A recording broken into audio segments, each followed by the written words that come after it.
यहाँ पर हम जलीय पारिस्थितिक तंत्र के अंतर्गत सबसे पहले स्वच्छ जलीय पारिस्थितिक तंत्र में यदि देखेंगे तो एक हम उदाहरण लेते हैं तालाब का। तालाब का जो पारितंत्र होता है वो इस तरीके से, जैसे कि एक संरचना में आप देख सकते हैं कि एक तालाब का चित्र है। तो तालाब में जो जो जीव उपस्थित होते हैं, देखिए तालाब में छोटे छोटे पेड़ पौधों के अलावा भी बहुत सारे जीव जंतु उपस्थित होते हैं और ये सभी आपस में मिलकर एक तंत्र का निर्माण करते हैं। यहाँ पर इनका एक अलग तंत्र बनता है जो जलीय तंत्र के अंतर्गत आता है। चूँकि ये तालाब में है इसलिए यहाँ पर ये कौन सा पारितंत्र कहलाएगा, ये तालाब का पारितंत्र कहलाता है। तालाब और झील दोनों का जो पारितंत्र होता है वो लगभग समान ही होता है। बस यहाँ पर जो तालाब है वो एक छोटे क्षेत्र में होता है और झील जो है वो एक बड़े क्षेत्र में होता है। बाकी दोनों का जो इकोसिस्टम रहता है वो समान होता है। तो यहाँ पर सबसे पहले यदि हम देखेंगे तो इस तालाब में जैविक और अजैविक दोनों प्रकार के घटक यहाँ पर उपस्थित होते हैं। अजैविक घटक के अंतर्गत क्या होगा कि पानी में बहुत सारे ऐसे पदार्थ घुले होते हैं जो निर्जीव होते हैं, जिसको अजैविक घटक कहा जाता है। जैसे कि इस पानी में, क्योंकि यहाँ पर जो जीव उपस्थित हैं, जो पेड़ पौधे उपस्थित हैं, वो अपने श्वसन के लिए इस पानी में उपस्थित तत्व पर ही निर्भर होते हैं। तो यहाँ पर कैल्शियम, मैग्नीशियम, फास्फोरस, है ना, और जो भी यूरिन वगैरह के जो अमोनिया है, ठीक है, कार्बन डाइऑक्साइड, ऑक्सीजन, ये सभी गैसें इस तालाब में उपस्थित होती है जो कि अजैविक घटक के अंतर्गत आती है। चलिए, अब इसके अलावा जो जैविक घटक है उसके अंतर्गत कौन कौन से चीज़ आते हैं। तो जैविक घटक में जीवित या जंतुओं को रखा जाता है। जैसे कि यहाँ पर आप देख सकते हैं पेड़ पौधे दिखाई दे रहे हैं जिसको उत्पादक कहा जाता है, आगे हम देखेंगे। इसके अलावा यहाँ पर तालाब में बहुत सारे सूक्ष्म जीव और कुछ बड़े जीव भी उपस्थित होते हैं। तो ये सभी जो है वो जैविक घटक के अंतर्गत आते हैं। तो चलिए हम इसको सबसे पहले देखते हैं कि तालाब का पारिस्थितिक तंत्र में जैविक और अजैविक घटक कौन कौन से उपस्थित होते हैं। तालाब के पारिस्थितिक तंत्र के अंतर्गत दो चीज़ें आती हैं, जिसमें एक होता है अजैविक घटक और इसी के साथ दूसरा जो होता है वो होता है जैविक घटक। तो तालाब में दो प्रकार के घटक उपस्थित होते हैं, जैविक और अजैविक। तो अजैविक घटक जो होते हैं ये क्या होते हैं, ये निर्जीव होते हैं, ठीक है, ये क्या होते हैं, निर्जीव होते हैं। और जैविक घटक जो होते हैं वो क्या होते हैं, वो सजीव होते हैं। तो यहाँ पर हम लिख सकते हैं कि तालाब में विभिन्न अजीवित जो कि क्या है, निर्जीव हैं, वो अजैविक पदार्थ घुले होते हैं। तालाब के जो पानी में बहुत सारे अजैविक या अजीवित पदार्थ घुले होते हैं जिनका यूज़ उसमें उपस्थित जैविक घटक करते हैं। जैसे कि कौन कौन से चीज़ उपस्थित हो सकते हैं। तो यहाँ पर जैसे कि उपस्थित होते हैं sodium, potassium, magnesium, calcium, ammonium, है ना। तो ये सभी क्या हैं, ये पदार्थ हैं। इसके अलावा गैसें भी उपस्थित होती हैं, जैसे कि CO2, O2, है ना, और इसमें नाइट्रोजन गैस भी उपस्थित हो सकते हैं। तो इस तरीके से तालाब में इस प्रकार के अजैविक घटक पाए जाते हैं। इनका यूज़ तालाब में उपस्थित जैविक घटक करते हैं, इसलिए ये दोनों एक दूसरे पर क्या रहते हैं, निर्भर रहते हैं। चलिए अब हम देखते हैं कि तालाब में जैविक घटक के रूप में कौन कौन से जीव उपस्थित होते हैं। तो यहाँ पर पूरे सजीवों को रखा गया है। तो जैविक घटक के अंतर्गत 3 प्रकार के यहाँ पर घटक आते हैं, जिसमें सबसे पहला होता है उत्पादक। सबसे पहला क्या होता है, यहाँ पर सबसे पहला होता है उत्पादक, जो क्या करता है, उत्पन्न करते हैं। तो उत्पादक किसको कहा जाता है, उत्पादक या इसी को कहा जाता है प्रोड्यूसर। क्या बोलते हैं इसको, प्रोड्यूसर कहा जाता है। मतलब जितने भी पेड़ पौधे हैं वो क्या कहलाते हैं, उत्पादक कहलाते हैं, क्योंकि वो सनलाइट का एनर्जी लेकर स्वयं से अपना भोजन बनाते हैं। वो किसी पर अपने भोजन के लिए निर्भर नहीं होते हैं तो जितने भी पेड़ पौधे हैं वो सभी क्या कहलाते हैं, तालाब में जो जैविक घटक के अंतर्गत जितने भी पेड़ पौधे हैं वो सभी क्या कहलाते हैं, उत्पादक कहलाते हैं, जिसको इंग्लिश में प्रोड्यूसर कहा जाता है। ये केवल उत्पाद करते हैं, उत्पादन करते हैं, किसी का यूज़ नहीं करते हैं। इसके अलावा इसमें जो दूसरा होता है वह होता है उपभोक्ता। उपभोक्ता का मतलब होता है कि जो उत्पादक का यूज़ करते हैं, कंज्यूमर। ठीक है, कंज्यूमर या उपभोक्ता किसको बोलेंगे, जो कि उपयोग करते हैं। किसका उपयोग करते हैं, उत्पादक का उपयोग करते हैं अपने भोजन के लिए, वो क्या कहलाते हैं, उपभोक्ता कहलाते हैं। इस उपभोक्ता के अंतर्गत प्राइमरी, सेकेंडरी और टर्सरी 3 प्रकार के उपभोक्ता को रखा गया है। इसके अलावा इसमें होता है अपघटक। क्या होते हैं इसमें होता है अपघटक। अपघटक जो होता है इसको डिकम्पोजर कहा जाता है। इसको क्या बोला जाता है, डिकम्पोजर कहा जाता है, जो कि केवल मृत पदार्थों को ही अपने भोजन के रूप में ग्रहण करते हैं। जैसे कि सूक्ष्मजीव क्या है, एक अपघटक के रूप में वो कार्य करते हैं। तो इस प्रकार से जैविक घटक के अंतर्गत उनको 3 भागों में डिवाइड किया गया है। चलिए इसमें हम एक एक करके इसको डील करते हैं। सबसे पहले हम देखेंगे कि उत्पादक क्या होता है। चलिए सबसे पहले हम देखते हैं उत्पादक या प्रोड्यूसर। तालाब में जो जैविक घटक के अंतर्गत जो पहला जैविक घटक होता है वो होता है उत्पादक। उत्पादक का मतलब होता है कि जो अपना भोजन स्वयं बनाते हैं। अब अपना भोजन जो स्वयं बनाते हैं उन जीवों को आप बहुत अच्छी तरीके से जानते हैं। इसके अंतर्गत जितने भी प्लांट्स हैं, है ना, वो सभी क्या हैं, अपना भोजन स्वयं बनाते हैं। इसलिए प्लांट्स जो है वो क्या कहलाते हैं, प्रोड्यूसर कहलाते हैं। इसके अंतर्गत तालाबों में कई प्रकार के उत्पादक पाए जाते हैं। इसमें सबसे पहला आता है माइक्रोफाइट्स। इसमें सबसे पहला उत्पादक के अंतर्गत हम सबसे पहला जो देखेंगे वो है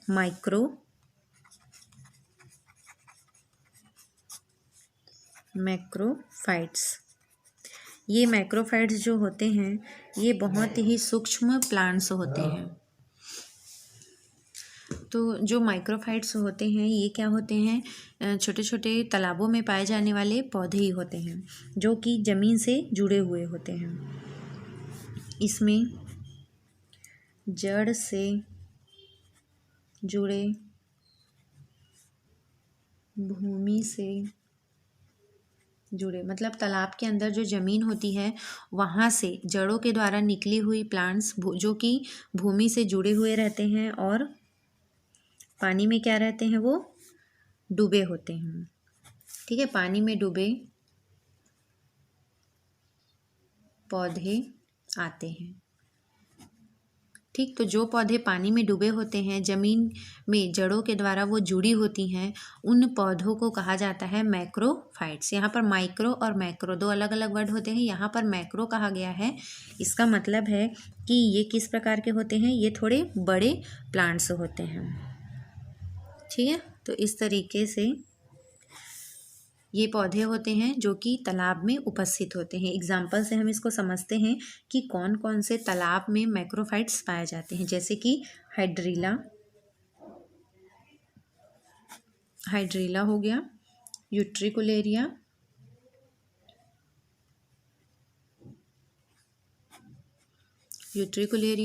निम्फिया। यूट्रिकुलेरिया जो है वो एक कीटभक्षी पादप होता है। इस तरीके से साल्विनिया। तो ये सभी जो है वो तालाब के निचली सतह पर पाए जाने वाले उत्पादक होते हैं। चलिए इसी में हम दूसरा देखते हैं जो है फाइटोप्लैंक्टॉन्स।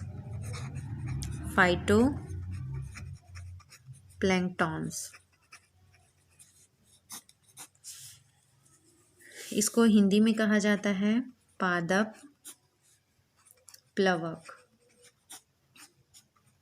इस प्रकार के जो पादप तालाबों में होते हैं वो तैरने वाले होते हैं, ठीक है।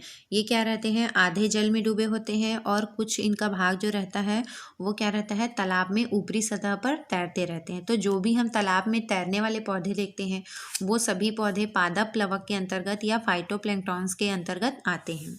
तो इसमें हम लिख सकते हैं कि इसमें तैरने वाले पादप आते हैं, इसलिए इनको प्लवक कहा जाता है। प्लवक का मतलब होता है तैरने वाला, ठीक है। तो ऐसे कौन कौन से प्लांट्स हैं जो कि पानी के ऊपर तैरते रहते हैं, तो इसमें शैवाल से आप बहुत अच्छी तरीक़ा से सभी परिचित हैं। तो शैवाल जो है वो तालाब में ही पाया जाता है और वह क्या है, एक पादप प्लवक है। चूँकि ये क्या होता है, एक उत्पादक की भांति होता है। शैवाल के अंतर्गत बहुत से शैवाल आते हैं, जैसे कि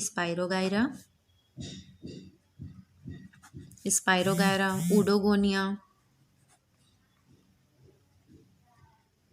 उडोगोनिया, वॉलवॉक्स, ठीक है। उडोगोनिया और क्या होता है, वॉलवॉक्स।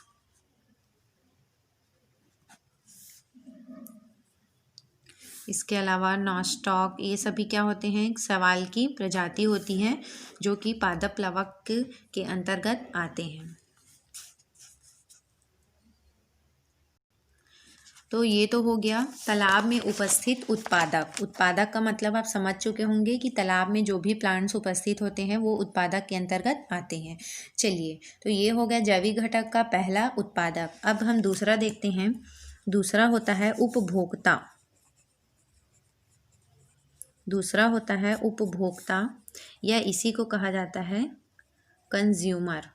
कंज्यूमर का मतलब होता है कि ऐसे जीव जो कि उत्पादक को खाते हैं या उसका उपयोग करते हैं।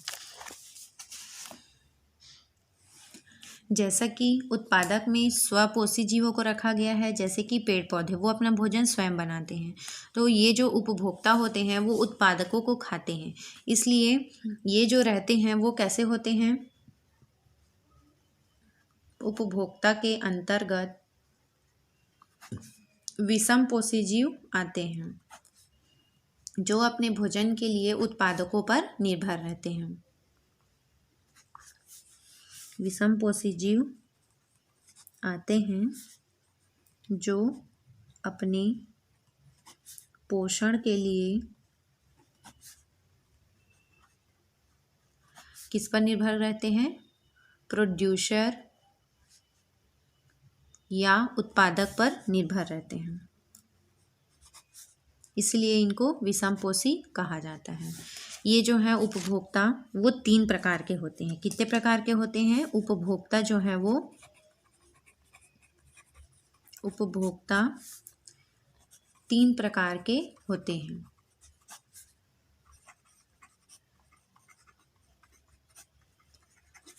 जो पादपों को खाने वाले जो उपभोक्ता होते हैं वो 3 प्रकार के होते हैं। इसमें सबसे पहला होता है प्राइमरी कंज्यूमर। सबसे पहला क्या होता है, प्राइमरी या प्राथमिक उपभोक्ता। दूसरा होता है द्वितीयक उपभोक्ता या सेकेंडरी कंज्यूमर। तीसरा होता है तृतीयक उपभोक्ता या टर्सरी कंज्यूमर। तो इस प्रकार से जो उपभोक्ता होते हैं वो 3 प्रकार के होते हैं, प्राथमिक उपभोक्ता, द्वितीयक उपभोक्ता और तृतीयक उपभोक्ता। यहाँ पर प्राथमिक उपभोक्ता के अंतर्गत जितने भी शाकाहारी जीव आते हैं जो केवल उत्पादकों को ही खाते हैं वो सभी प्राथमिक उपभोक्ता के अंतर्गत आते हैं। उसके बाद जो प्राथमिक उपभोक्ता को खाने वाले जीव होते हैं वो सभी द्वितीयक उपभोक्ता कहलाते हैं। इसके अलावा जो द्वितीयक उपभोक्ता को खाते हैं वो सभी जीव तृतीयक उपभोक्ता कहलाते हैं। यहाँ पर जो हम प्राथमिक उपभोक्ता देखेंगे तो इसके अंतर्गत जो छोटे छोटे जीव आते हैं जो केवल शाकाहारी होते हैं, जो केवल उत्पादकों को ही खाते हैं। तो इसके अंतर्गत जैसे कि बेंथोस का मतलब होता है, इसका मतलब होता है कि जो तल में उपस्थित होते हैं, जो तालाब होती हैं उसके जल की सतह पर उपस्थित, जल की सतह पर उपस्थित जीव, ये सभी क्या कहलाते हैं? बेंथोस कहलाते हैं। ठीक है, इसके अंतर्गत जू प्लैंटॉन्ग्स भी आते हैं जो कि जल के ऊपरी सतह पर तैरने वाले होते हैं। तो प्राथमिक उपभोक्ता के अंतर्गत एक तो बेंथोस आता है और इसी में दूसरा जो आता है वो होता है जू प्लैंक्टॉन्स। जू प्लैंक्टॉन्स ये क्या होते हैं? ये ये तो है वो जल की सतह पर होते हैं और ये क्या होते हैं? जल में तैरते हैं, है ना। तो इसके अंतर्गत बेंथॉन्स के अंतर्गत हम बहुत सारे जीव आते हैं, जैसे कि इंसेक्ट लार्वा। इंसेक्ट के जो लार्वा होते हैं वो सभी क्या क्या होते हैं? प्राथमिक उपभोक्ता के अंतर्गत आते हैं, जो केवल शाकाहारी ही होते हैं। इसके अलावा मुलस्का, मुलस्का के अंतर्गत आप सब जानते हैं, परिचित है मुलस्का से, है ना। और इसके अलावा एनीलिडा, एनीलिडा के अंतर्गत जितने भी क्रीमी वॉर्म आते हैं वो सभी एनीलिडा में आते हैं। तो ये जो है वो क्या होते हैं? केवल और केवल उत्पादकों को ही खाते हैं, इसलिए क्या होते हैं? ये शाकाहारी होते हैं। इन सभी जीवों को प्राथमिक उपभोक्ता कहा जाता है। ये जो जीव होते हैं वो केवल तालाब में ही या जो भी जलीय स्थान है वहाँ पर ये उपस्थित होते हैं। चूँकि हम यहाँ पर तालाब का पढ़ रहे हैं इसलिए ये तालाबों में उपस्थित होते हैं। चलिए दूसरा हम देखते हैं कि तालाबों में द्वितीयक उपभोक्ता कौन कौन से पाए जाते हैं। द्वितीयक उपभोक्ता के अंतर्गत यहाँ पर मांसाहारी जीवों को रखा गया है। मांसाहारी जीव आते हैं जो क्या होते हैं? जो शाकाहारी जीवों को खाते हैं। चूँकि जो प्राथमिक उपभोक्ता होते हैं वो क्या होते हैं? ये शाकाहारी जीव होते हैं, ये केवल पेड़ पौधों को ही खाते हैं, इसलिए ये शाकाहारी जीव कहलाते हैं। अब द्वितीय उपभोक्ता के जो जीव हैं वो इन शाकाहारी जीवों को खाते हैं और अपना पोषण प्राप्त करते हैं, इसीलिए जो द्वितीय उपभोक्ता के जीव हैं वो क्या कहलाते हैं? मांसाहारी जीव कहलाते हैं। जैसे कि एग्जाम्पल में आप लिख सकते हैं, द्वितीयक उपभोक्ता के अंतर्गत जो तालाब में उपस्थित होते हैं बीटल्स, छोटे छोटे जो कीड़े होते हैं वो तालाब के निचली सतह पर उपस्थित होते हैं। इसके अलावा इंसेक्ट, फिश भी क्या होते हैं? कुछ जो छोटी मछलियाँ होती हैं, छोटे फिश होते हैं जो कि इन जीवों को खाते हैं, तो वो क्या कहलाते हैं? शाकाहारी। इसके अलावा जो स्नैक होते हैं जो केवल शाकाहारी जीवों को खाते हैं, फ्रॉग, तो ये सभी क्या होते हैं? तालाब में उपस्थित द्वितीयक उपभोक्ता के अंतर्गत आते हैं। चलिए तृतीयक उपभोक्ता में कौन आता है? तृतीयक उपभोक्ता में क्या आती हैं? इनमें बड़ी मछलियाँ आती हैं, बड़ी मछली आते हैं। तृतीयक उपभोक्ता के अंतर्गत बड़ी मछलियों को रखा गया है जो क्या करते हैं? जो छोटी मछलियों को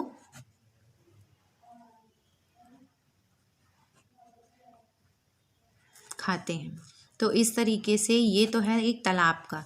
तालाब में चूँकि तालाब में जो सबसे बड़ा जो जीव होता है जिसको तृतीयक उपभोक्ता के नाम से जाना जाता है, तो तालाब में जो सबसे बड़ा जीव होता है वो बड़ी मछलियाँ होती हैं, क्योंकि तालाब में मगरमच्छ या कोई दूसरे जानवर तो यहाँ पर नहीं पाए जाते।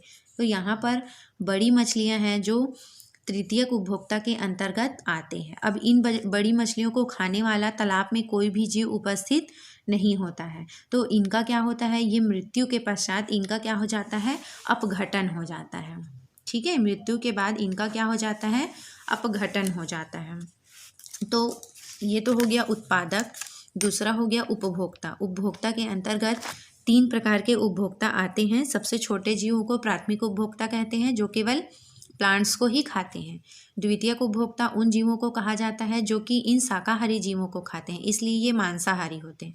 तृतीयक उपभोक्ता उन जीवों को कहा जाता है जो द्वितीयक उपभोक्ता को खाते हैं, मतलब सबसे बड़े जो जीव उपस्थित होते हैं वो तृतीयक उपभोक्ता कहलाते हैं। इनको कोई भी खाने वाला जीव यहाँ पर इस पारिस्थितिक तंत्र में उपस्थित नहीं होता है। तो ये इनका क्या होता है? तो ये एक समय के बाद इनकी जब मृत्यु हो जाती है तो ये सूक्ष्म जीवाणुओं के द्वारा ये क्या हो जाते हैं? विघटित हो जाते हैं।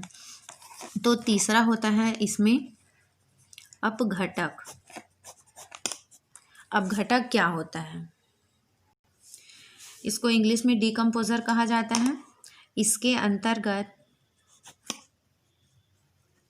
इसके अंतर्गत जितने भी माइक्रो ऑर्गेनिज्म हैं या सूक्ष्म जीव आते हैं, जो क्या करते हैं, मृत जो भी मरे हुए, जैसे कि बड़ी मछलियाँ मर जाती हैं तो उनको क्या करते हैं, ये सूक्ष्म जीव उनको विघटित करके अपना पोषण प्राप्त करते हैं। तो हम यहाँ पर लिख सकते हैं कि जो मृत जीवों का विघटन कर अपना पोषण प्राप्त करते हैं।